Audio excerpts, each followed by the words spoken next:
আর যুবসাথী 21 থেকে 40 যারা শুধু পড়াশুনো করেন, স্কলারশিপটাকে আমরা বাদ দিয়েছি, কারণ ওটা তার পড়ার জন্য লাগে, সেটাকে আমরা ধরছি না।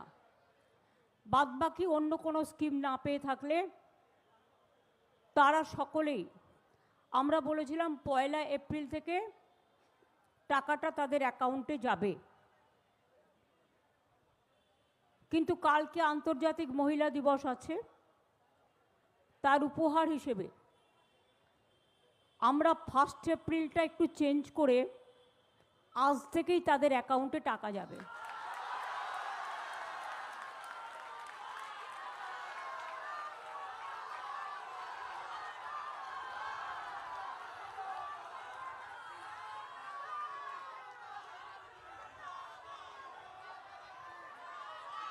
একুশ থেকে 40 বছর পর্যন্ত যারা আছেন তাদের প্রায় 90 লাখ থেকে 1 কোটি, 21 বছর থেকে 40 বছর পর্যন্ত প্রায় 90 লাখ থেকে 1 কোটি ছেলেমেয়েরা এই দরখাস্ত করেছেন, যারা অন্য কোনো স্কিমে নেই, শুধু স্কলারশিপ পায়। স্কলারশিপ কন্যাশ্রীকে আমরা ধরছি না, কারণ তাদের এটা প্রাপ্য পড়াশোনার জন্য। যারা স্টুডেন্ট আছে, মেধাশ্রী আছে, ঐক্যশ্রী আছে, শিক্ষাশ্রী আছে, স্বামী বিবেকানন্দ স্কলারশিপ আছে, সবুজ সাথী আছে, তরুণের স্বপ্ন আছে, এগুলোকে আমরা ধরছি না। এটা হচ্ছে 21 থেকে 40 বছর যারা কোনো চাকরি বাকরি পাননি, আমরা তাদের দিচ্ছি। এবং যারা অ্যাপ্লাই করেছে, প্রায় 1 কোটি ছেলেমেয়েরা অ্যাপ্লাই করেছে। আর বাদবাকি এখানে চাকরিও আপনারা জানেন 40% এখানে বেকারত্ব কমে গেছে। আমরা চাই আরও ছেলেমেয়েরা নিজে পায়ে দাঁড়াক। আমরা প্রায় 40 লক্ষ ছেলেমেয়েদের স্কিল ট্রেনিং দিয়েছি, তার মধ্যে 10 লক্ষ অলরেডি চাকরি পেয়ে গেছে। কারণ আমরা ইন্ডাস্ট্রিয়ালিস্ট যারা আছে তাদের ওয়েবসাইটের সাথে স্কিল ট্রেনিং যারা করেছে তাদের ওয়েবসাইট একসাথে যুক্ত করে দিয়েছি। সেই প্রকল্পটার নাম হচ্ছে উৎকর্ষ বাংলা, এবং সেখান থেকে যার যার টেকনিক্যাল হ্যান্ডস দরকার সেখান থেকে তারা নিয়ে নেন। এবং রিসেন্টলি আমি শুনেছি প্রায় 10,000 ছেলেমেয়েদের, পরিযায়ী শ্রমিকরা যদি ইন্টারেস্টেড হয় তাহলে তাদেরও চান্স দেওয়া হবে। জুট ইন্ডাস্ট্রিতে 10,000 লোককে ট্রেনিং দেওয়া হচ্ছে, তাদেরও চাকরিতে অ্যাবজর্ব করা হবে। এইভাবে বিভিন্ন জায়গায় 6টা ইকোনমিক করিডোর হচ্ছে বাংলায়।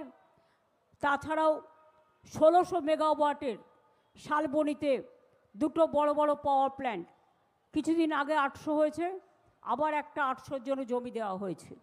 সিলিকন ভ্যালিতে আপনারা জানেন আইটি ইন্ডাস্ট্রিতে নাও উই আর নাম্বার 1, ব্যাঙ্গালোরের থেকেও বেশি লোক, মনে রাখবেন, এখানে কাজ করে। এবং 200টা কোম্পানি নতুন করে এসছে। যারা বাংলাকে নিয়ে বদনাম করে তাদের জানা উচিত, ক্ষুদ্র শিল্পে, মাঝারি শিল্পে আমরা নাম্বার 1 ইন ইন্ডিয়া।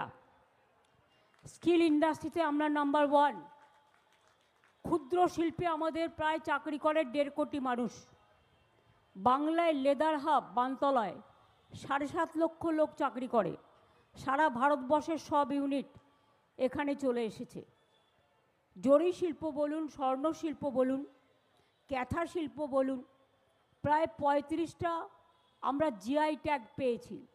বর্ধমানের মিহিদানা সীতাভোগ থেকে শুরু করে একেবারে বাঁকুড়ার বালুচরি থেকে শুরু করে, ডোকরা থেকে শুরু করে, জয়নগরের মোয়া থেকে শুরু করে, উত্তর দিনাজপুরের, দক্ষিণ দিনাজপুরের তুলাইপঞ্জি চাল থেকে শুরু করে, মালদা মুর্শিদাবাদের সিল্ক থেকে শুরু করে, নদিয়ার মসলিন থেকে শুরু করে, এরকম অনেক শিল্প আমাদের আছে। তাঁত শিল্প থেকে শুরু করে, যেখানে আমরা জিআই ট্যাগ পেয়েছি। এবং আমাদের সেলফ হেল্প গ্রুপের মেয়েরা খুব ভালো কাজ করছে, সৃষ্টির ছেলে মেয়েরাও খুব ভালো কাজ করছে এবং তারা নিজের পায়ে দাঁড়িয়েছে। আমরা প্রায় 12 লক্ষ সেলফ হেল্প গ্রুপ তৈরি করেছি, এটা বাংলার গর্ব। এবং 6টা যে ইকোনমিক করিডোর হচ্ছে সারা বাংলাকে জুড়বে। অলরেডি পুরুলিয়ায় জঙ্গলমহলে 72,000 কোটি টাকার বিনিয়োগ করে ওখানে জঙ্গল সুন্দরী ইন্ডাস্ট্রিয়াল বড় হাব তৈরি হচ্ছে। সেল গ্যাস তৈরি হয়েছে